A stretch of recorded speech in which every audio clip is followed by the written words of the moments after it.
The Art of War by Sun Tzu, translated by Lionel Giles. Part 1. Laying Plans. Sun Tzu said, "The art of war is of vital importance to the state. It is a matter of life and death, a road either to safety or to ruin. Hence it is a subject of inquiry which can on no account be neglected.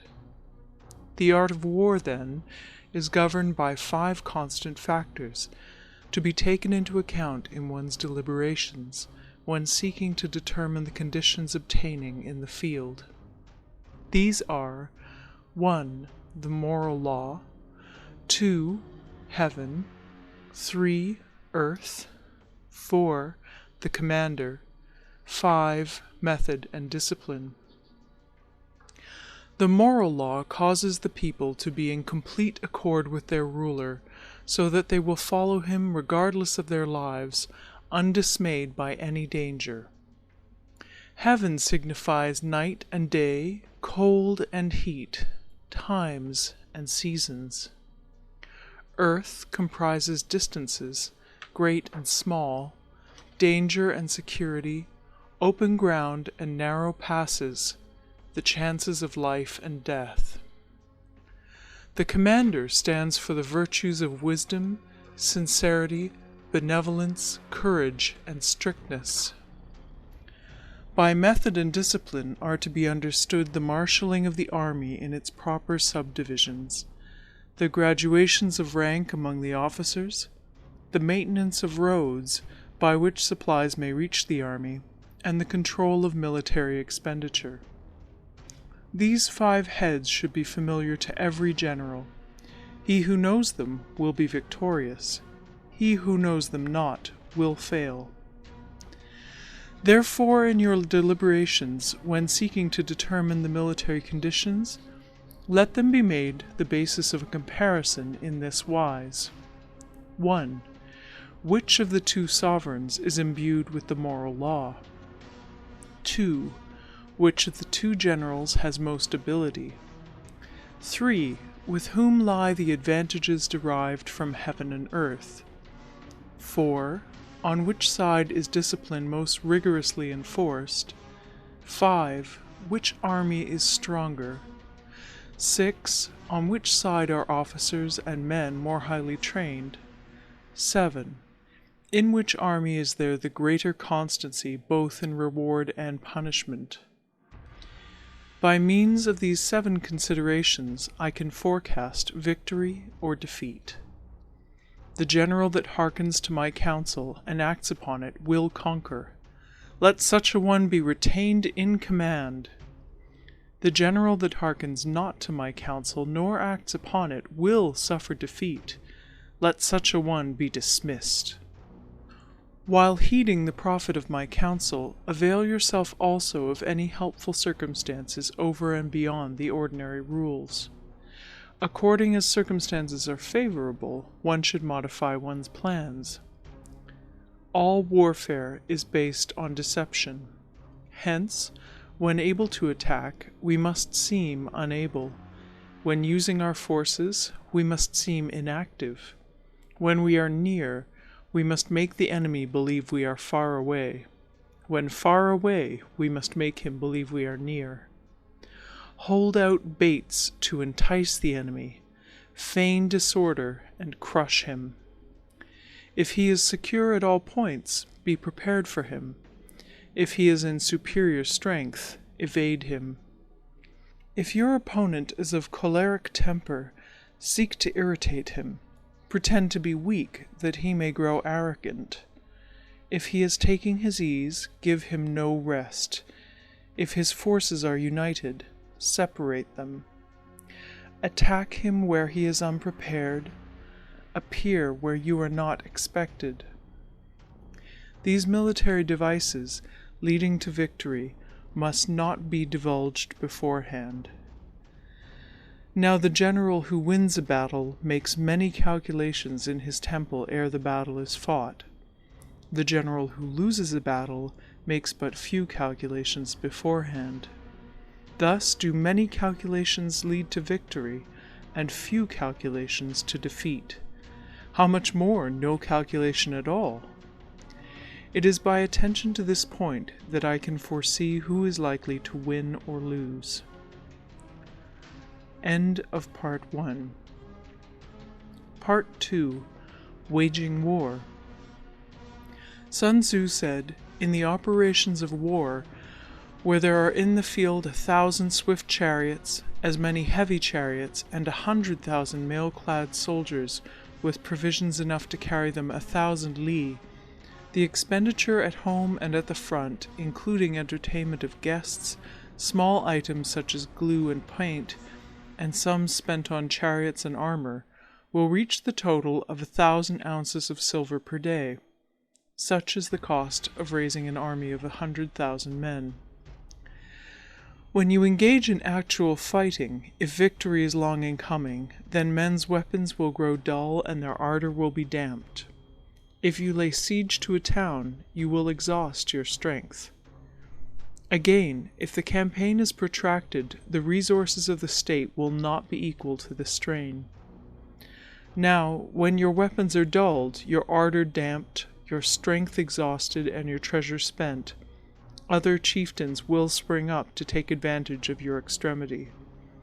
Then no man, however wise, will be able to avert the consequences that must ensue.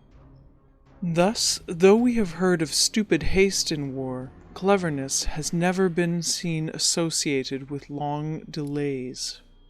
There is no instance of a country having benefited from prolonged warfare. It is only one who is thoroughly acquainted with the evils of war that can thoroughly understand the profitable way of carrying it on. The skillful soldier does not raise a second levy. Neither are his supply wagons loaded more than twice. Bring war material with you from home, but forage on the enemy. Thus the army will have food enough for its needs. Poverty of the state exchequer causes an army to be maintained by contributions from a distance.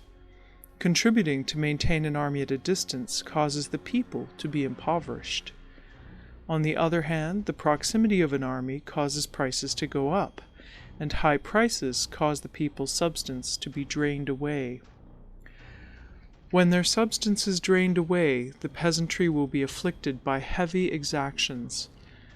With this loss of substance and exhaustion of strength, the homes of the people will be stripped bare, and 3/10 of their income will be dissipated, while government expenses for broken chariots, worn-out horses, breastplates and helmets, bows and arrows, spears and shields, protective mantles, draught oxen, and heavy wagons will amount to 4/10 of its total revenue. Hence, a wise general makes a point of foraging on the enemy. 1 cartload of the enemy's provisions is equivalent to 20 of one's own, and likewise a single picul of his provender is equivalent to 20 from one's own store. Now, in order to kill the enemy, our men must be roused to anger. That there may be advantage from defeating the enemy, they must have their rewards. Therefore, in chariot fighting, when 10 or more chariots have been taken, those should be rewarded who took the first. Our own flags should be substituted for those of the enemy, and their chariots mingled and used in conjunction with ours. The captured soldiers should be kindly treated and kept. This is called using the conquered foe to augment one's own strength. In war, then, let your great object be victory, not lengthy campaigns. Thus it may be known that the leader of armies is the arbiter of the people's fate, the man on whom it depends whether the nation shall be in peace or in peril. Part 3. Attack by Stratagem. Sun Tzu said, "In the practical art of war, the best thing of all is to take the enemy's country whole and intact. To shatter and destroy it is not so good.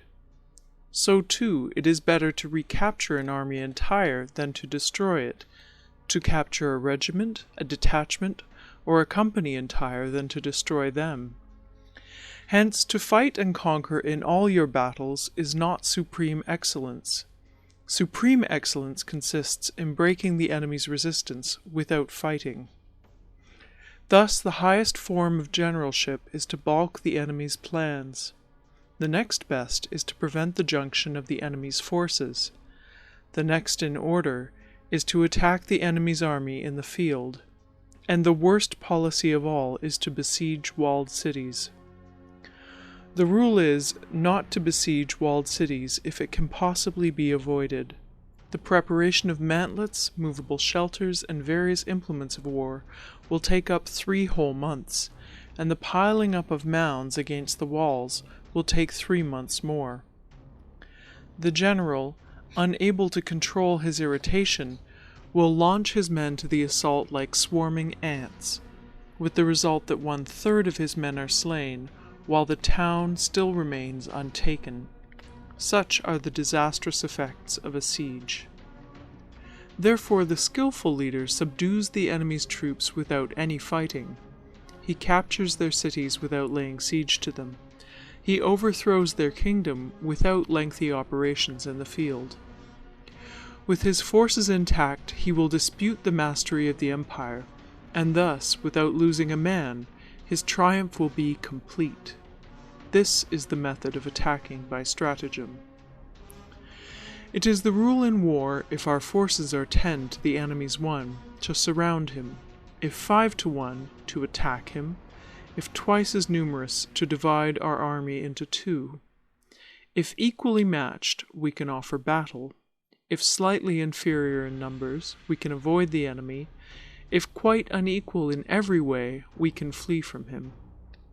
Hence, though an obstinate fight may be made by a small force, in the end it must be captured by the larger force. Now the general is the bulwark of the state. If the bulwark is complete at all points, the state will be strong. If the bulwark is defective, the state will be weak. There are 3 ways in which a ruler can bring misfortune upon his army. 1. By commanding the army to advance or to retreat, being ignorant of the fact that it cannot obey. This is called hobbling the army. 2. By attempting to govern an army in the same way as he administers a kingdom, being ignorant of the conditions which obtain in an army. This causes restlessness in the soldiers' minds. 3. By employing the officers of his army without discrimination through ignorance of the military principle of adaptation to circumstances. This shakes the confidence of the soldiers. But when the army is restless and distrustful, trouble is sure to come from the other feudal princes. This is simply bringing anarchy into the army and flinging victory away. Thus we may know that there are 5 essentials for victory. 1. He will win who knows when to fight and when not to fight.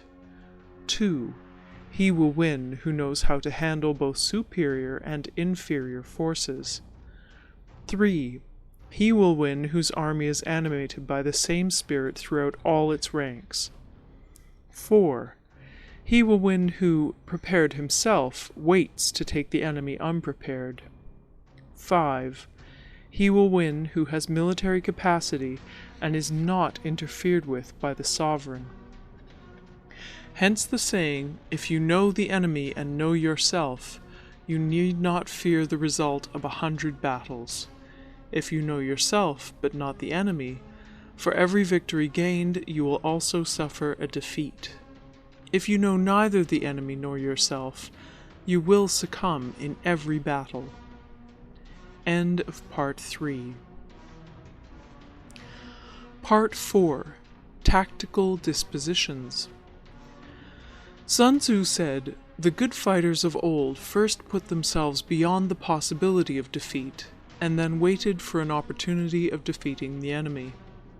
To secure ourselves against defeat lies in our own hands, but the opportunity of defeating the enemy is provided by the enemy himself. Thus the good fighter is able to secure himself against defeat, but cannot make certain of defeating the enemy. Hence the saying, one may know how to conquer without being able to do it." Security against defeat implies defensive tactics. Ability to defeat the enemy means taking the offensive. Standing on the defensive indicates insufficient strength.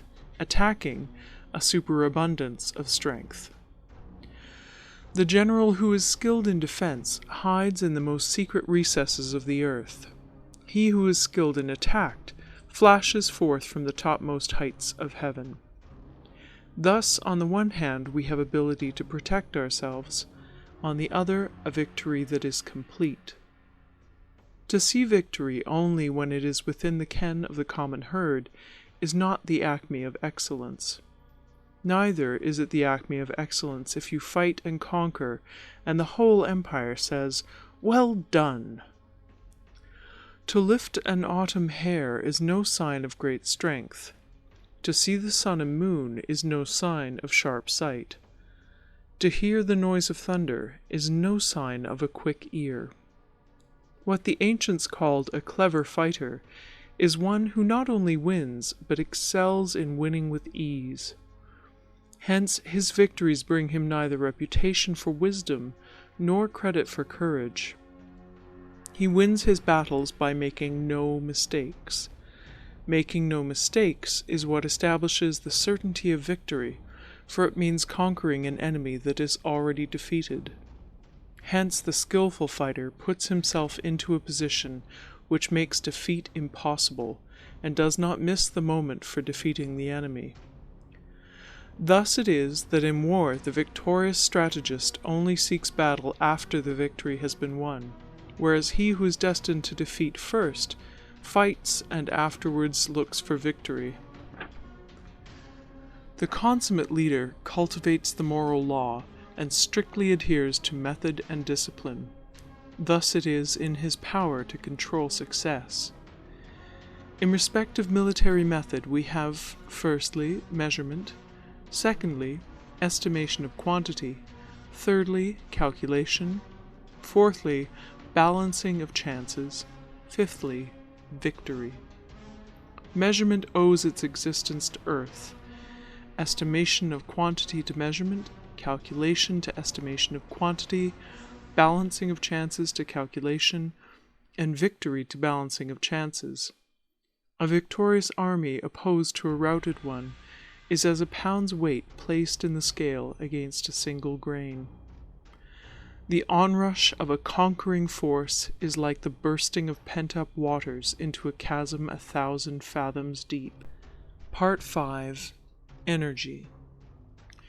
Sun Tzu said, "The control of a large force is the same principle as the control of a few men. It is merely a question of dividing up their numbers." Fighting with a large army under your command is nowise different from fighting with a small one. It is merely a question of instituting signs and signals. To ensure that your whole host may withstand the brunt of the enemy's attack and remain unshaken, this is effected by maneuvers direct and indirect. That the impact of your army may be like a grindstone dashed against an egg, this is effected by the science of weak points and strong. In all fighting, the direct method may be used for joining battle, but indirect methods will be needed in order to secure victory. Indirect tactics, efficiently applied, are inexhaustible as heaven and earth, unending as the flow of rivers and streams. Like the sun and moon, they end but to begin anew. Like the 4 seasons, they pass away to return once more. There are not more than 5 musical notes, yet the combinations of these 5 give rise to more melodies than can ever be heard. There are not more than 5 primary colors, blue, yellow, red, white, and black, yet in combination they produce more hues than can ever be seen. There are not more than 5 cardinal tastes, sour, acrid, salt, sweet, bitter, yet combinations of them yield more flavors than can ever be tasted. In battle, there are not more than 2 methods of attack, the direct and the indirect, yet these 2 in combination give rise to an endless series of maneuvers. The direct and the indirect lead on to each other in turn. It is like moving in a circle. you never come to an end. Who can exhaust the possibilities of their combination? The onset of troops is like the rush of a torrent which will even roll stones along in its course. The quality of decision is like the well-timed swoop of a falcon, which enables it to strike and destroy its victim. Therefore, the good fighter will be terrible in his onset and prompt in his decision. Energy may be likened to the bending of a crossbow, decision to the releasing of a trigger. Amid the turmoil and tumult of battle, there may be seeming disorder, and yet no real disorder at all.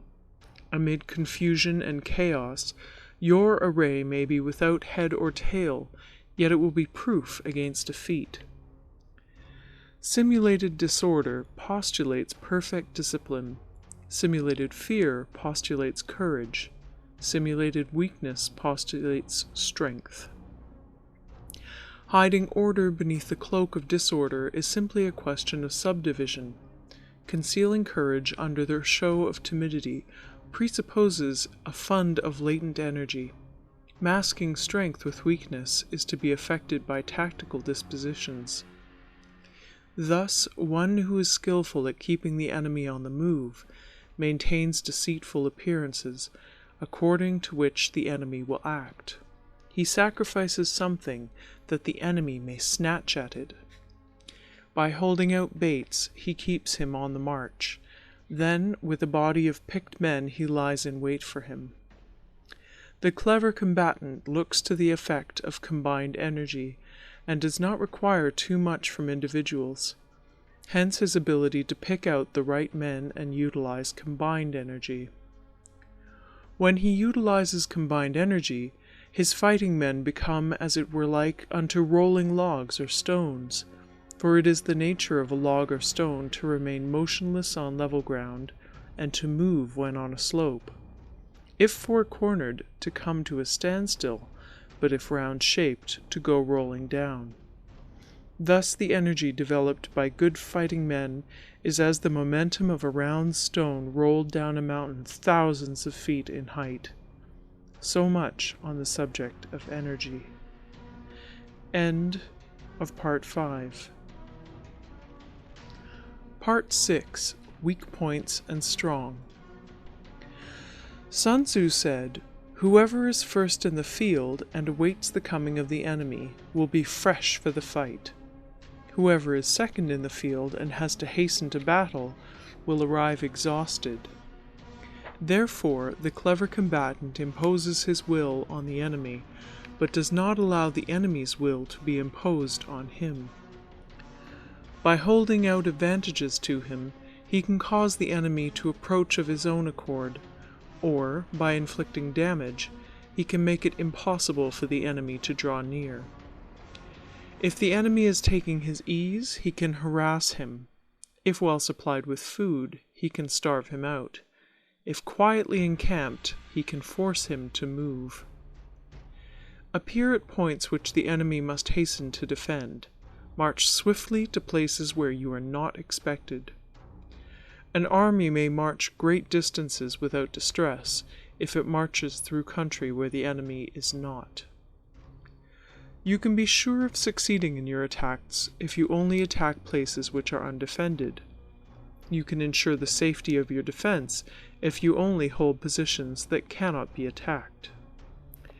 Hence, that general is skillful in attack whose opponent does not know what to defend, and he is skillful in defense whose opponent does not know what to attack.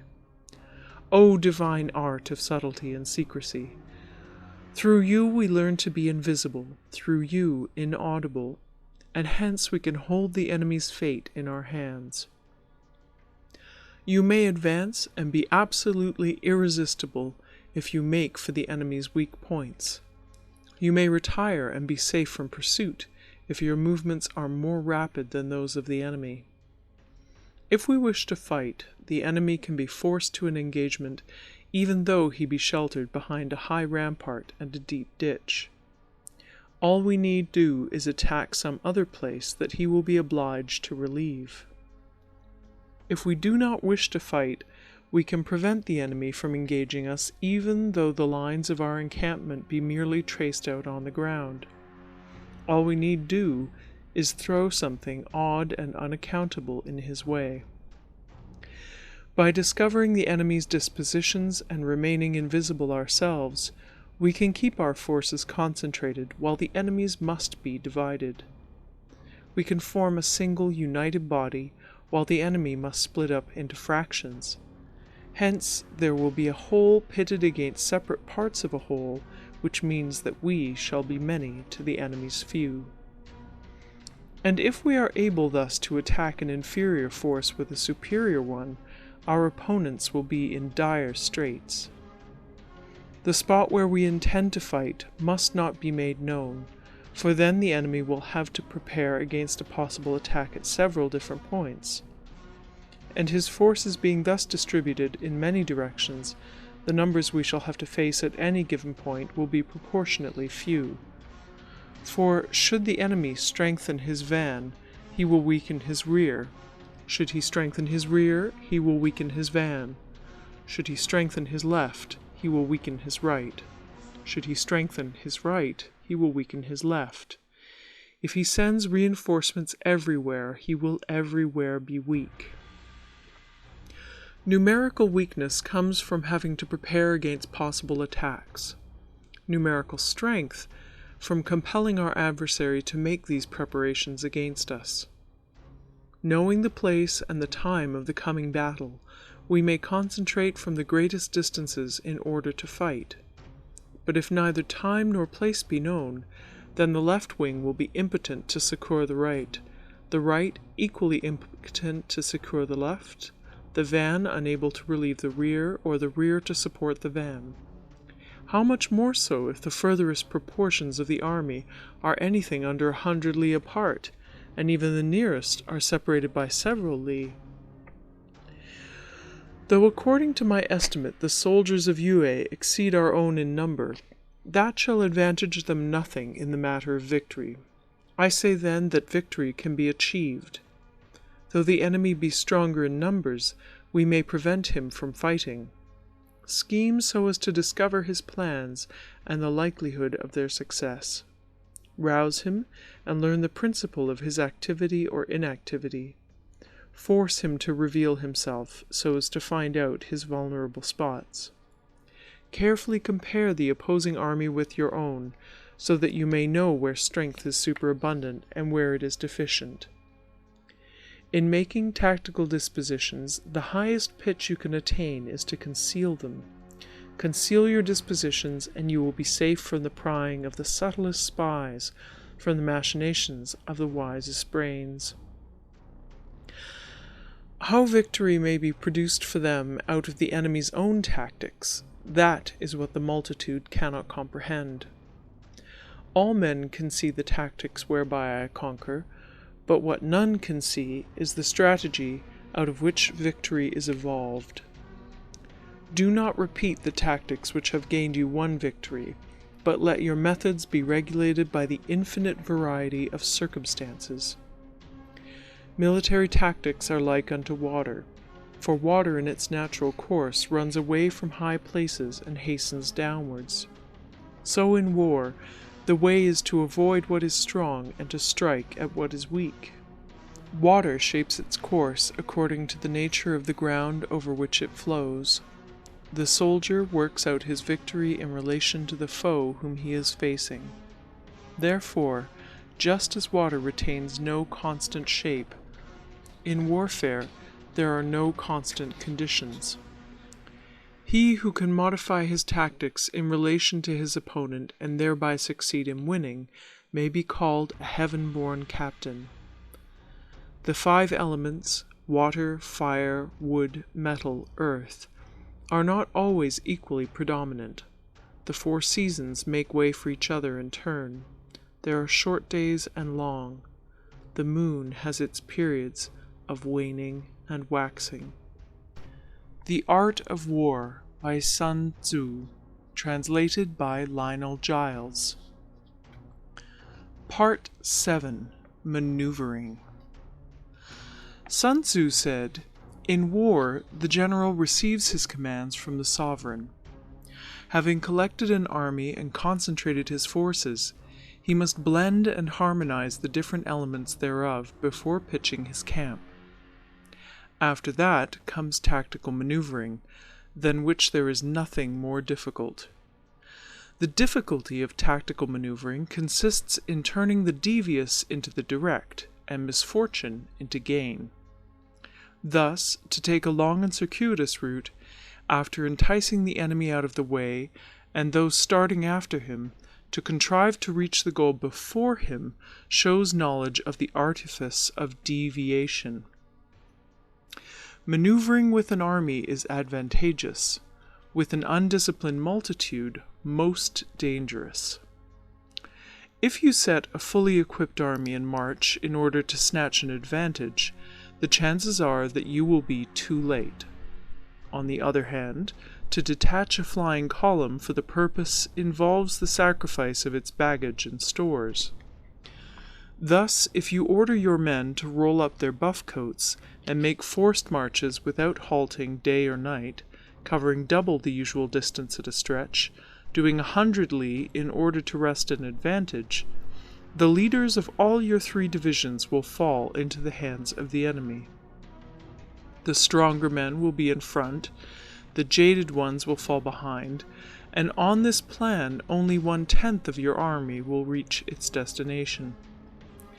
If you march 50 li in order to outmaneuver the enemy, you will lose the leader of your first division, and only half your force will reach the goal. If you march 30 li with the same object, 2/3 of your army will arrive.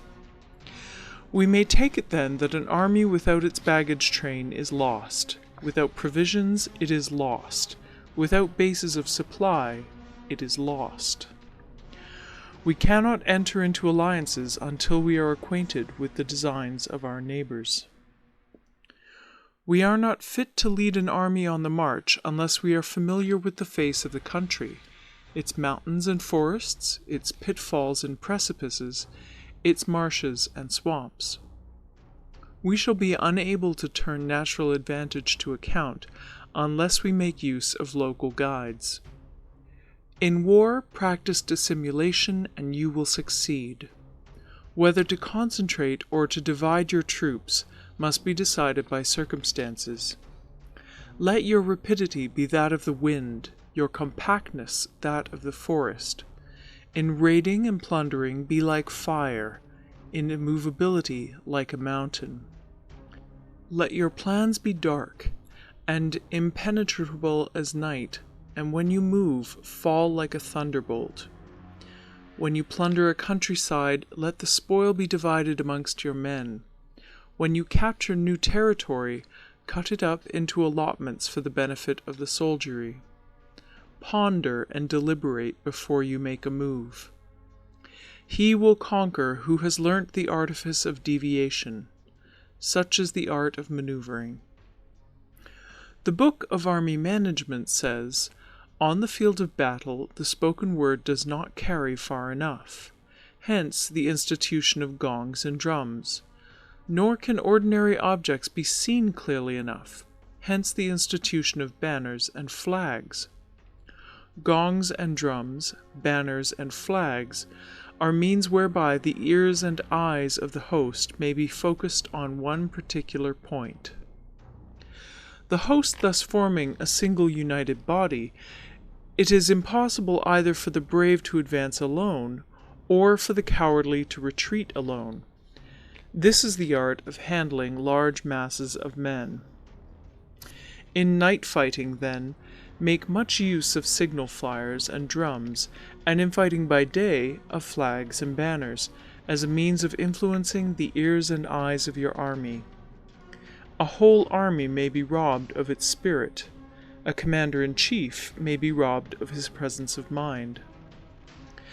Now, a soldier's spirit is keenest in the morning. By noonday it has begun to flag, and in the evening his mind is bent only on returning to camp. A clever general, therefore, avoids an army when its spirit is keen, but attacks it when it is sluggish and inclined to return. This is the art of studying moods. Disciplined and calm to await the appearance of disorder and hubbub amongst the enemy. This is the art of retaining self-possession. To be near the goal while the enemy is still far from it, to wait at ease while the enemy is toiling and struggling, to be well fed while the enemy is famished. This is the art of husbanding one's strength. To refrain from intercepting an enemy whose banners are in perfect order, to refrain from attacking an army drawn up in calm and confident array, this is the art of studying circumstances. It is a military axiom not to advance uphill against the enemy, nor to oppose him when he comes downhill. Do not pursue an enemy who simulates flight. Do not attack soldiers whose temper is keen. Do not swallow bait offered by the enemy. Do not interfere with an army that is returning home. When you surround an army, leave an outlet free. Do not press a desperate foe too hard. Such is the art of warfare. End of Part 7. Part 8. Variation in Tactics. Sun Tzu said, "In war, the general receives his commands from the sovereign, collects his army, and concentrates his forces. When in difficult country, do not encamp. In country where high roads intersect, join hands with your allies. Do not linger in dangerously isolated positions. In hemmed-in situations, you must resort to stratagem. In desperate position, you must fight. There are roads which must not be followed, armies which must not be attacked, towns which must not be besieged, positions which must not be contested, commands of the sovereign which must not be obeyed." The general who thoroughly understands the advantages that accompany variation of tactics knows how to handle his troops. The general who does not understand these may be well acquainted with the configuration of the country, yet he will not be able to turn his knowledge to practical account. So, the student of war who is unversed in the art of war of varying his plans, even though he be acquainted with the 5 advantages, will fail to make the best use of his men. Hence, in the wise leader's plans, considerations of advantage and of disadvantage will be blended together. If our expectation of advantage be tempered in this way, we may succeed in accomplishing the essential part of our schemes. If, on the other hand, in the midst of difficulties we are always ready to seize an advantage, we may extricate ourselves from misfortune. Reduce the hostile chiefs by inflicting damage on them, and make trouble for them, and keep them constantly engaged. Hold out specious allurements, and make them rush to any given point. The art of war teaches us to rely not on the likelihood of the enemy's not coming, but on our own readiness to receive him, not on the chance of his not attacking, but rather on the fact that we have made our position unassailable. There are 5 dangerous faults which may affect a general. 1. Recklessness, which leads to destruction. 2. Cowardice, which leads to capture. 3. A hasty temper, which can be provoked by insults. 4. A delicacy of honor, which is sensitive to shame. 5. Over-solicitude for his men, which exposes him to worry and trouble. These are the 5 besetting sins of a general, ruinous to the conduct of war. When an army is overthrown and its leader slain, the cause will surely be found among these 5 dangerous faults. Let them be a subject of meditation. The Art of War by Sun Tzu, translated by Lionel Giles. Part 9. The Army on the March. Sun Tzu said, "We come now to the question of encamping the army, and observing signs of the enemy. Pass quickly over mountains and keep in the neighborhood of valleys. Camp in high places facing the sun. Do not climb heights in order to fight. So much for mountain warfare. After crossing a river, you should get far away from it. When an invading force crosses a river in its onward march, do not advance to meet it in midstream. It will be best to let half the army get across and then deliver your attack. If you are anxious to fight, you should not go to meet the invader near a river which he has to cross. Moor your craft higher up than the enemy and facing the sun. Do not move upstream to meet the enemy. So much for river warfare. In crossing salt marshes, your sole concern should be to get over them quickly, without any delay. If forced to fight in a salt marsh, you should have water and grass near you and get your back to a clump of trees. So much for operations in salt marshes. In dry, level country, take up an easily accessible position with rising ground to your right and on your rear, so that the danger may be in front and safety lie behind. So much for campaigning in flat country. These are the 4 useful branches of military knowledge which enabled the Yellow Emperor to vanquish 4 several sovereigns. All armies prefer high ground to low, and sunny places to dark. If you are careful of your men and camp on hard ground, the army will be free from disease of every kind, and this will spell victory. When you come to a hill or a bank, occupy the sunny side with the slope on your right rear. Thus you will at once act for the benefit of your soldiers and utilize the natural advantages of the ground. When, in consequence of heavy rains up country, a river which you wish to ford is swollen and flecked with foam, you must wait until it subsides. Country in which there are precipitous cliffs with torrents running between, deep natural hollows, confined places, tangled thickets, quagmires, and crevasses should be left with all possible speed and not approached. While we keep away from such places, we should get the enemy to approach them. While we face them, we should let the enemy have them on his rear. If in the neighborhood of your camp there should be any hilly country, ponds surrounded by aquatic grass, hollow basins filled with reeds, or woods with thick undergrowth, they must be carefully routed out and searched, for these are places where men in ambush or insidious spies are likely to be lurking.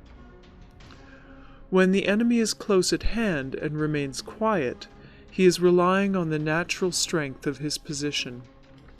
When he keeps aloof and tries to provoke a battle, he is anxious for the other side to advance. If his place of encampment is easy of access, he is tendering a bait. Movement amongst the trees of a forest shows that the enemy is advancing. The appearance of a number of screens in the midst of thick grass means that the enemy wants to make us suspicious.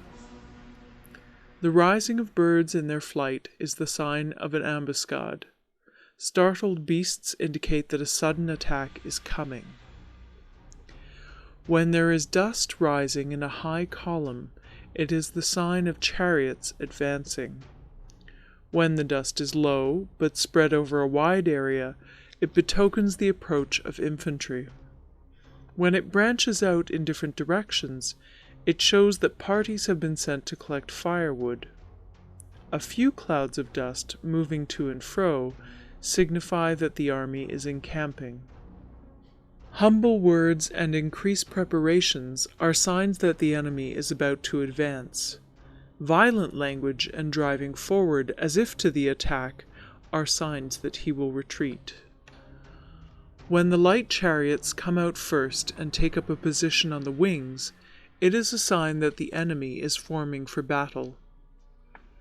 Peace proposals unaccompanied by a sworn covenant indicate a plot. When there is much running about, and the soldiers fall into rank, it means that the critical moment has come. When some are seen advancing and some retreating, it is a lure. When the soldiers stand leaning on their spears, they are faint from want of food. If those who are sent to draw water begin by drinking themselves, the army is suffering from thirst. If the enemy sees an advantage to be gained and makes no effort to secure it, the soldiers are exhausted. If birds gather on any spot, it is unoccupied. Clamor by night betokens nervousness. If there is a disturbance in the camp, the general's authority is weak. If the banners and flags are shifted about, sedition is afoot. If the officers are angry, it means that the men are weary.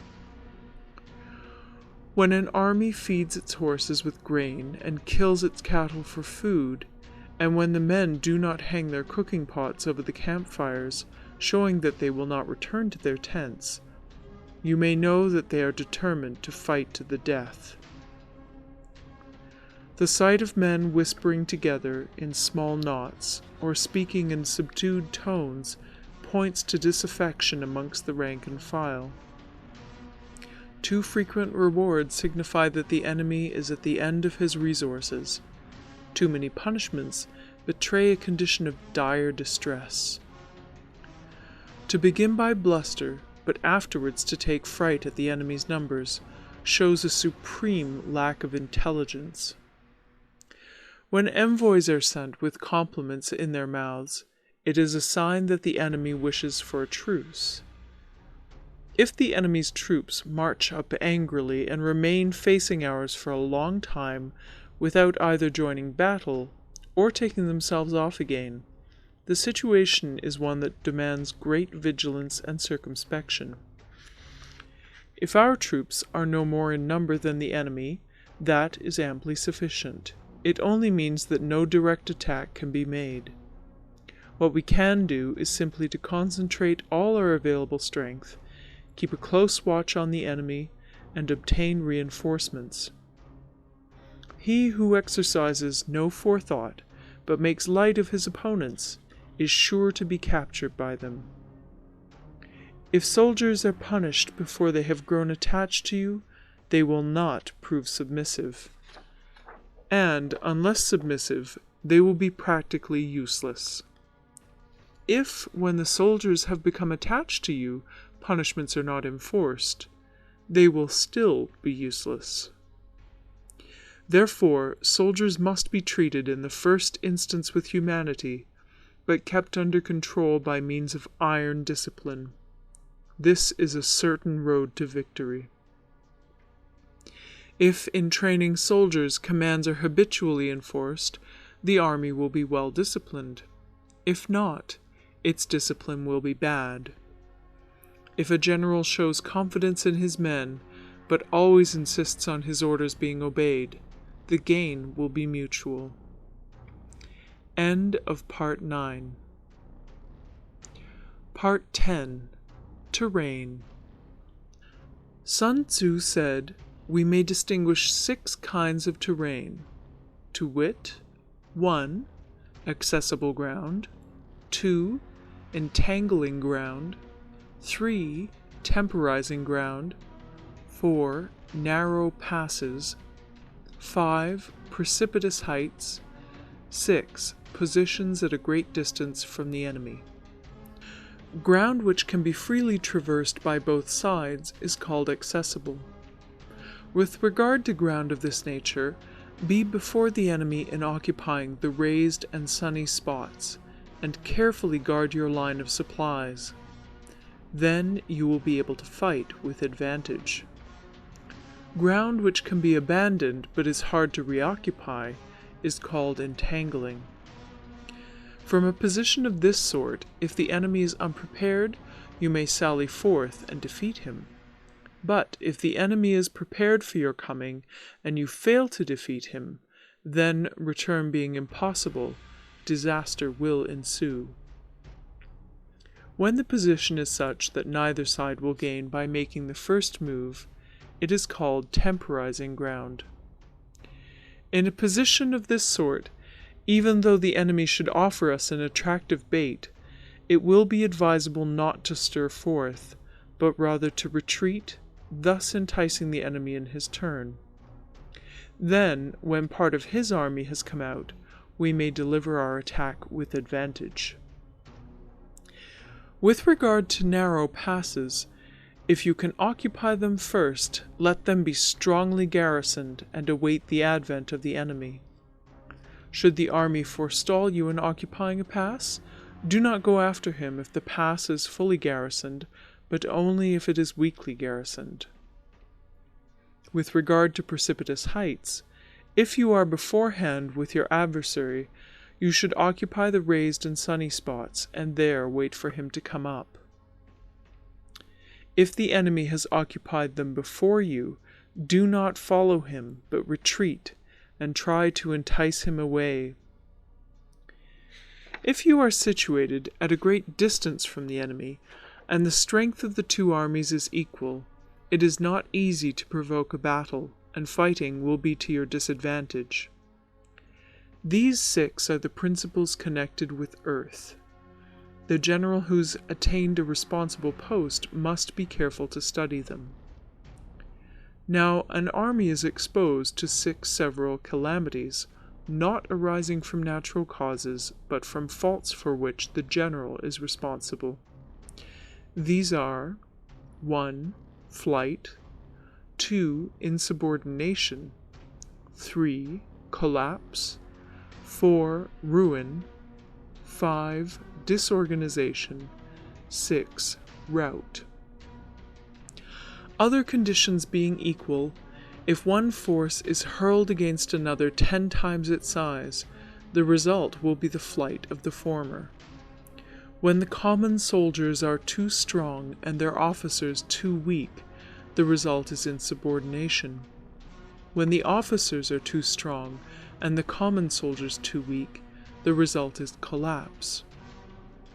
When the higher officers are angry and insubordinate, and on meeting the enemy give battle on their own account from a feeling of resentment, before the commander-in-chief can tell whether or not he is in a position to fight, the result is ruin. When the general is weak and without authority, when his orders are not clear and distinct, when there are no fixed duties assigned to officers and men, and the ranks are formed in a slovenly, haphazard manner, the result is utter disorganization. When a general, unable to estimate the enemy's strength, allows an inferior force to engage a larger one, or hurls a weak detachment against a powerful one, and neglects to place picked soldiers in the front rank, the result must be rout. These are 6 ways of courting defeat, which must be carefully noted by the general who has attained a responsible post. The natural formation of the country is the soldier's best ally, but a power of estimating the adversary, of controlling the forces of victory, and of shrewdly calculating difficulties, dangers, and distances, constitutes the test of a great general. He who knows these things, and in fighting puts his knowledge into practice, will win his battles. He who knows them not, nor practices them, will surely be defeated. If fighting is sure to result in victory, then you must fight, even though the ruler forbid it. If fighting will not result in victory, then you must not fight even at the ruler's bidding. The general who advances without coveting fame, and retreats without fearing disgrace, whose only thought is to protect his country and do good service for his sovereign, is the jewel of the kingdom. Regard your soldiers as your children, and they will follow you into the deepest valleys. Look upon them as your own beloved sons, and they will stand by you even unto death. If, however, you are indulgent, but unable to make your authority felt, kind-hearted, but unable to enforce your commands, and incapable, moreover, of quelling disorder. Then your soldiers must be likened to spoilt children. They are useless for any practical purpose.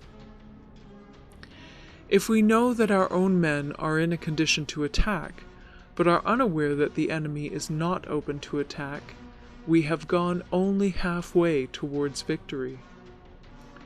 If we know that the enemy is open to attack, but are unaware that our own men are not in a condition to attack, we have gone only halfway towards victory. If we know that the enemy is open to attack, and also know that our men are in a condition to attack, but are unaware that the nature of the ground makes fighting impracticable, we have still only gone halfway towards victory. Hence the experienced soldier, once in motion, is never bewildered. Once he has broken camp, he is never at a loss.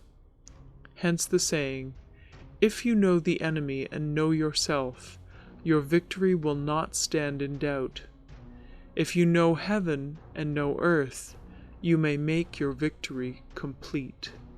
Recording by Moira Fogarty. The Art of War by Sun Tzu, translated by Lionel Giles. Part 11. The 9 Situations. Sun Tzu said, "The art of war recognizes 9 varieties of ground. 1. Dispersive ground. 2. Facile ground. 3. Contentious ground. 4. Open ground. 5. Ground of intersecting highways. 6. Serious ground. 7. Difficult ground. 8. Hemmed-in ground. 9. Desperate ground. When a chieftain is fighting in his own territory, it is dispersive ground.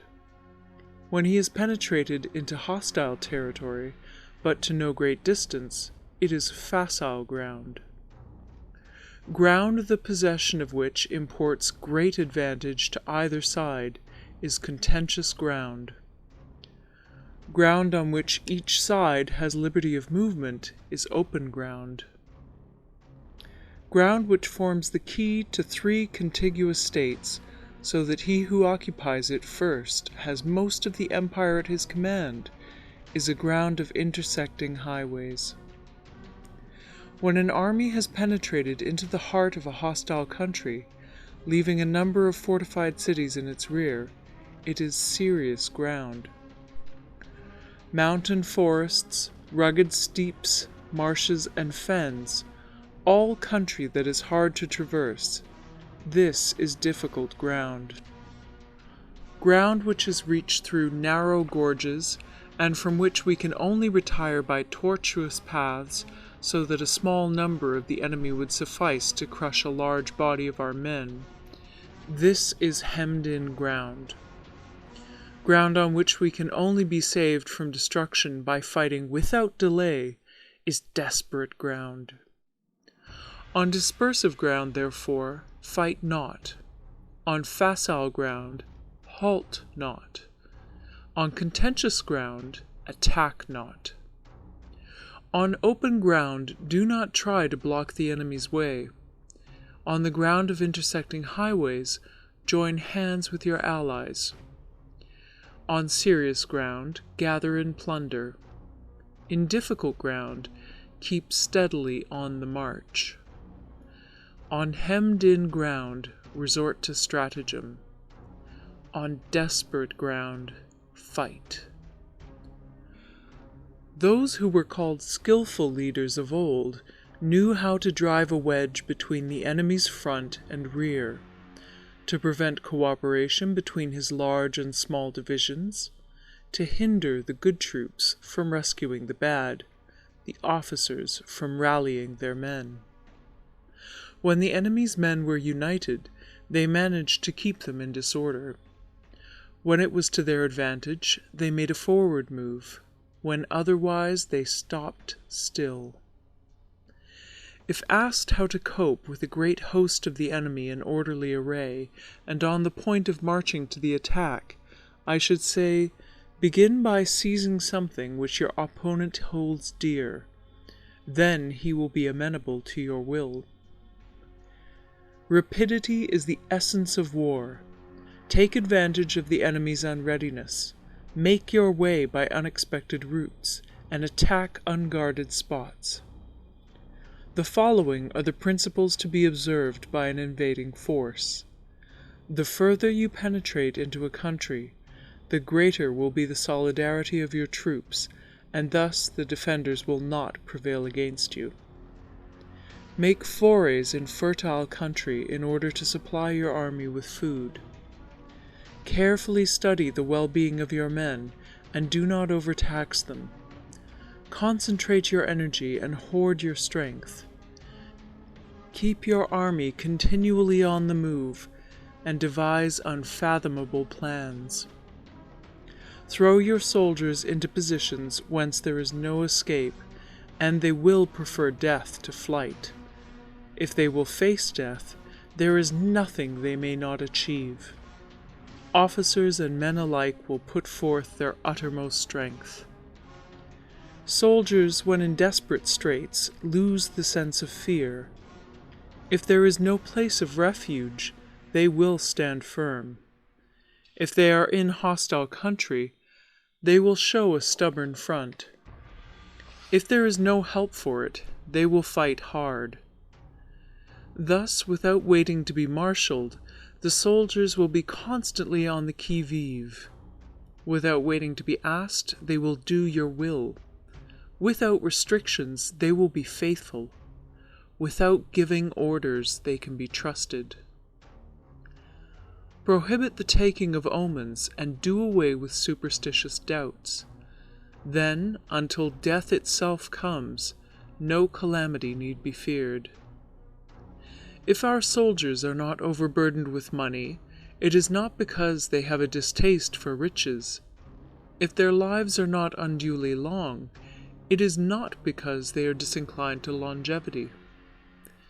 On the day they are ordered out to battle, your soldiers may weep, those sitting up bedewing their garments, and those lying down, letting the tears run down their cheeks. But let them once be brought to bay, and they will display the courage of a Chu or a Kui. The skillful tactician may be likened to the Shuai-jan.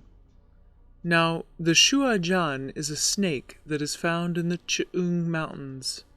Strike at its head, and you will be attacked by its tail. Strike at its tail, and you will be attacked by its head. Strike at the middle, and you will be attacked by head and tail both. Asked if an army can be made to imitate the Shuai-jan, I should answer yes, for the men of Wu and the men of Yue are enemies. Yet if they are crossing a river in the same boat and are caught by a storm, they will come to each other's assistance, just as the left hand helps the right. Hence, it is not enough to put one's trust in the tethering of horses and the burying of chariot wheels in the ground. The principle on which to manage an army is to set up one standard of courage, which all must reach. How to make the best of both strong and weak, that is a question involving the proper use of ground. Thus, the skillful general conducts his army just as though he were leading a single man, willy-nilly by the hand. It is the business of a general to be quiet, and thus ensure secrecy, upright and just, and thus maintain order. He must be able to mystify his officers and men by false reports and appearances, and thus keep them in total ignorance. By altering his arrangements and changing his plans, he keeps the enemy without definite knowledge. By shifting his camp and taking circuitous routes, he prevents the enemy from anticipating his purpose. At the critical moment, the leader of an army acts like one who has climbed up a height and then kicks away the ladder behind him. He carries his men deep into hostile territory before he shows his hand. He burns his boats and breaks his cooking pots. Like a shepherd driving a flock of sheep, he drives his men this way and that, and nothing knows whither he is going. To muster his host and bring it into danger, this may be termed the business of the general. The different measures suited to the 9 varieties of ground, the expediency of aggressive or defensive tactics, and the fundamental laws of human nature, these are things that must most certainly be studied. When invading hostile territory, the general principle is that penetrating deeply brings cohesion. Penetrating but a short way means dispersion. When you leave your own country behind and take your army across neighborhood territory, you find yourself on critical ground. When there are means of communication on all 4 sides, the ground is one of intersecting highways. When you penetrate deeply into a country, it is serious ground. When you penetrate but a little way, it is facile ground. When you have the enemy's strongholds on your rear and narrow passes in front, it is hemmed-in ground. When there is no place of refuge at all, it is desperate ground. Therefore, on dispersive ground I would inspire my men with unity of purpose. On facile ground, I would see that there is close connection between all parts of my army. On contentious ground, I would hurry up my rear. On open ground, I would keep a vigilant eye on my defenses. On ground of intersecting highways, I would consolidate my alliances. On serious ground, I would try to ensure a continuous stream of supplies. On difficult ground, I would keep pushing on along the road. On hemmed-in ground, I would block any way of retreat. On desperate ground, I would proclaim to my soldiers the hopelessness of saving their lives. For it is the soldier's disposition to offer an obstinate resistance when surrounded, to fight hard when he cannot help himself, and to obey promptly when he has fallen into danger. We cannot enter into alliance with neighboring princes until we are acquainted with their designs. We are not fit to lead an army on the march unless we are familiar with the face of the country, its mountains and forests, its pitfalls and precipices, its marshes and swamps. We shall be unable to turn natural advantages to account unless we make use of local guides. To be ignored of any one of the following 4 or 5 principles does not befit a warlike prince. When a warlike prince attacks a powerful state, his generalship shows itself in preventing the concentration of the enemy's forces. He overawes his opponents, and their allies are prevented from joining against him. Hence he does not strive to ally himself with all and sundry, nor does he foster the power of other states. He carries out his own secret designs, keeping his antagonists in awe.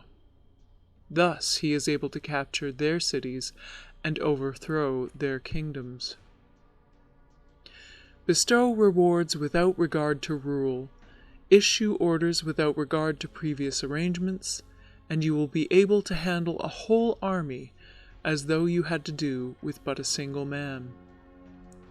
Confront your soldiers with the deed itself. Never let them know your design.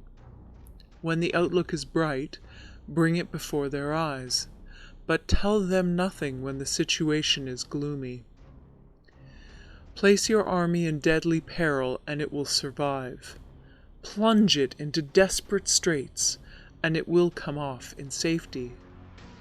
For it is precisely when a force has fallen into harm's way that it is capable of striking a blow for victory. Success in warfare is gained by carefully accommodating ourselves to the enemy's purpose. By persistently hanging on the enemy's flank, we shall succeed in the long run in killing the commander-in-chief. This is called ability to accomplish a thing by sheer cunning. On the day that you take up your command, block the frontier passes, destroy the official tallies, and stop the passage of all emissaries. Be stern in the council chamber so that you may control the situation. If the enemy leaves the door open, you must rush in.